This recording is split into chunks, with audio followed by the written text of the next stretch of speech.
اصحاب کہف کا واقعہ۔ حضرت عیسیٰ علیہ السلام کے آسمان پر اٹھا لیے جانے کے بعد عیسائیوں کا حال بے حد خراب اور نہایت ابتر ہو گیا۔ لوگ بت پرستی کرنے لگے اور دوسروں کو بھی بت پرستی پر مجبور کرنے لگے۔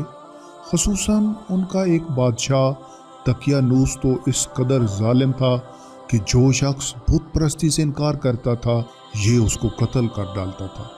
اصحاب کہف شہر افسوس کے شرفاء تھے جو بادشاہ کے معزز درباری بھی تھے، مگر یہ لوگ صاحب ایمان اور بت پرستی سے انتہائی بیزار تھے۔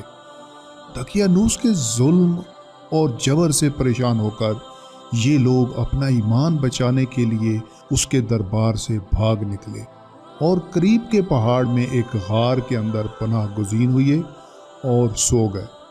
وہ برس سے زیادہ عرصے تک اسی حال میں سوتے رہ گئے۔ دقیانوس نے جب ان لوگوں کو تلاش کرایا اور اس کو معلوم ہوا کہ یہ لوگ غار کے اندر ہیں تو وہ بے حد ناراض ہوا اور فرط غیظ و غضب میں یہ حکم دے دیا کہ غار کو ایک سنگین دیوار اٹھا کر بند کر دیا جائے تاکہ یہ لوگ اسی میں رہ کر مر جائیں اور وہی غار ان لوگوں کی قبر بن جائے۔ مگر دقیانوس نے جس شخص کے سپرد یہ کام کیا تھا وہ بہت ہی نیک دل اور صاحب ایمان آدمی تھا۔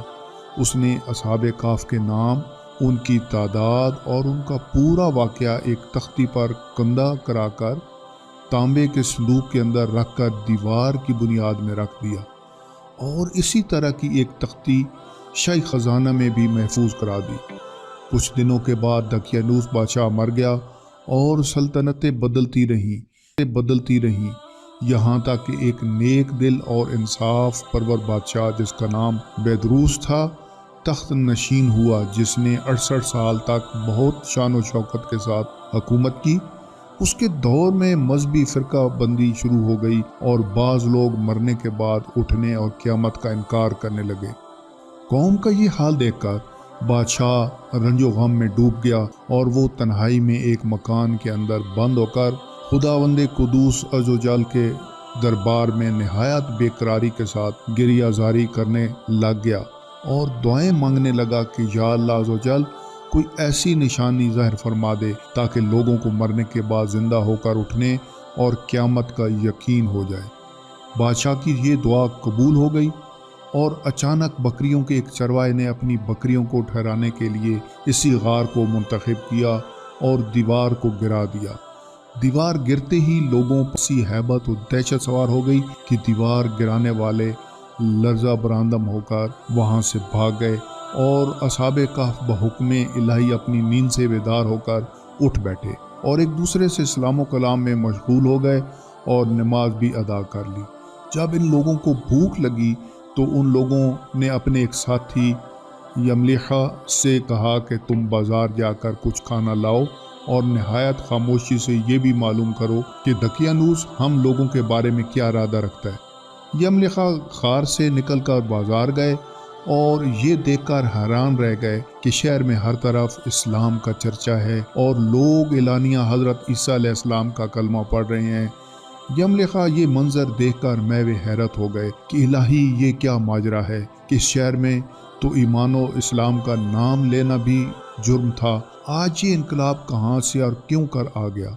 پھر ایک نانبائی کی دکان پر کھانا لینے گئے اور دقیانوسی زمانے کا روپیہ دکاندار کو دیا جس کا چلن بند ہو چکا تھا، بلکہ کوئی اس سکہ کا دیکھنے والا بھی باقی نہیں رہ گیا تھا۔ دکاندار کو شبہ ہوا کہ شاید اس شخص کو کوئی پرانا خزانہ مل گیا ہے، چنانچہ دکاندار نے ان کو حکام کے سپرد کر دیا اور حکام نے ان سے خزانے کے بارے میں پوچھ گچھ شروع کر دی اور کہا کہ بتاؤ خزانہ کہاں ہے۔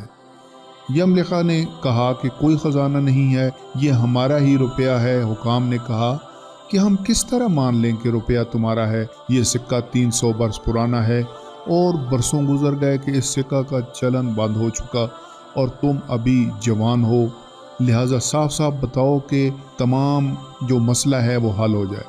یہ سن کر یملیخا نے کہا کہ تم لوگ یہ بتاؤ کہ دقیانوس بادشاہ کا کیا حال ہے۔ حکام نے کہا آج روئے زمین پر اس نام کا کوئی بادشاہ نہیں ہے، ہاں گزرے کہ اس نام کا ایک بے ایمان بادشاہ گزرا ہے جو بت پرست تھا۔ یملیخا نے کہا کہ ابھی کل ہی تو ہم لوگ اس کے خوف سے اپنے ایمان اور جان کو بچا کر بھاگے ہیں، میرے ساتھی قریب ہی کی ایک غار میں موجود ہیں، تم لوگ میرے ساتھ چلو، میں تم لوگوں کو ان سے ملوا دوں۔ چنانچہ حکام اور عمائدین شہر کثیر تعداد میں اس غار کے پاس پہنچے۔ اصحاب کہف یملیخا کے انتظار میں تھے۔ جب ان کی واپسی میں دیر ہوئی تو ان لوگوں نے یہ خیال کر لیا کہ شاید یملیخا گرفتار ہو گئے، اور جب غار کے منہ پر بہت سے آدمیوں کا شور و غوغا ان لوگوں نے سنا تو سمجھ بیٹھے کہ غالباً دقیانوس کی فوج ہماری گرفتاری کے لیے آن پہنچی ہے۔ تو یہ لوگ نہایت اخلاص کے ساتھ ذکر الہی اور توبہ استغفار میں مشغول ہو گئے۔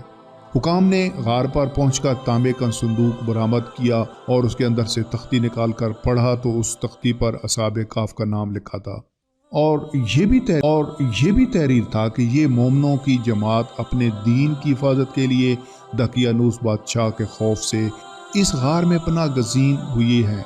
تو دقیانوس نے خبر پا کر ایک دیوار سے ان لوگوں کو غار میں بند کر دیا ہے۔ ہم یہ حال اس لیے لکھتے ہیں کہ جب کبھی بھی یہ غار کھلے تو لوگ اصحاب کہف کے حال پر مطلع ہو جائیں۔ حکام تختی کی عبارت پڑھ کر حیران رہ گئے، اور ان لوگوں نے اپنے بادشاہ بیدروس کو اس واقعہ کی اطلاع دی۔ فوراً ہی بیدروس بادشاہ اپنے امراء اور عمائدین شہر کے ساتھ غار کے پاس پہنچا تو اصحاب کہف نے غار سے نکل کر بادشاہ سے معانقہ کیا اور اپنی سرگزشت بیان کی۔ بیدروس بادشاہ سجدہ میں گر کر خداوند قدوس کا شکر ادا کرنے لگا کہ میری دعا قبول ہو گئی اور اللہ تعالیٰ نے ایسی نشانی ظاہر کر دی جس سے موت کے بعد زندہ ہو کر اٹھنے کا ہر شخص کو یقین ہو گیا۔ اصحاب کہف بادشاہ کو دعائیں دینے لگے کہ اللہ حفاظت فرمائے، اب ہم تمہیں اللہ کے سپرد کرتے ہیں۔ پھر اصحاب کہف نے السلام علیکم کہا اور غار کے اندر چلے گئے اور پھر سے سو گئے، اور اسی حالت میں اللہ تعالیٰ نے ان لوگوں کو وفات دے دی۔ بادشاہ بیدروس نے سال کی لکڑی کا صندوق بنوا کر اصحاب کہف کی مقدس لاشوں کو اس میں رکھوا دیا، اور اللہ تعالیٰ نے اصحاب کہف کا ایسا رعب لوگوں کے دلوں میں پیدا کر دیا کہ کسی کی یہ مجال نہیں کہ غار کے منہ تک جا سکے۔ اس طرح اصحاب کہف کی لاشوں کی حفاظت کا اللہ تعالیٰ نے سامان کر دیا۔ پھر بیدروس نے بادشاہ نے غار کے منہ پر ایک مسجد بنوا دی اور سالانہ ایک دن مقرر کر دیا کہ تمام شہر والے اس دن عید کی طرح زیارت کے لیے آیا کریں۔